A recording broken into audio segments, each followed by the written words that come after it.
we're going to be learning AngularJS version 1.5. So to do this, we have to have some things already done. Like, ideally, you'll have some experience with JavaScript. If not, that's okay. We are going to go step by step. So even if you're just copying what we do, and we will talk about it, you're not necessarily going to have to know everything, but it would be a good idea to do so. So if you actually go to joincfe.com/learn/JavaScript, that will be our latest recommendation for a JavaScript course that you should do. In this case, for this video, we said Codecademy because Codecademy has a really comprehensive JavaScript that's free for you to do. You can learn from. You can do it with this course. You can do it separate from it. Doesn't really matter, but definitely want to get some experience using JavaScript. The next thing is we're going to be using a text editor called Sublime Text. This is sublimetext.com.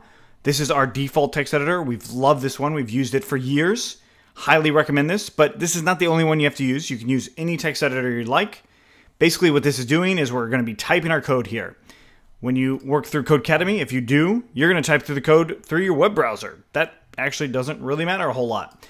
The Sublime Text, it just keeps our code organized in one place. You don't need Sublime Text to write JavaScript. That's the main thing that you should know. The next part is code. We're going to be writing code in here. We're basically going to be making a history of code, right? We're going to type all of our own code, and that code that we type is going to exist somewhere. Now, as I type it, it's going to exist on my computer, but eventually it's going to be on something called GitHub. GitHub is a place where we can store our code so everybody can use it. That means that it's open source. If you don't know what open source is, definitely look it up. But since it's open source, that means that you guys have access to it too. So if you go to joincfe.com/GitHub, you will see popular repositories in here. And if you go in the repository, you will find the Try Angular one.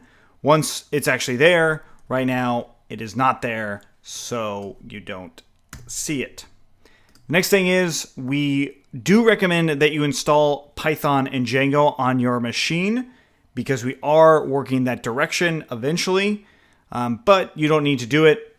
There's a reason that you want at least Python is because we're going to use Python to emulate a server or a backend service, or basically emulate having our website on a real live web page.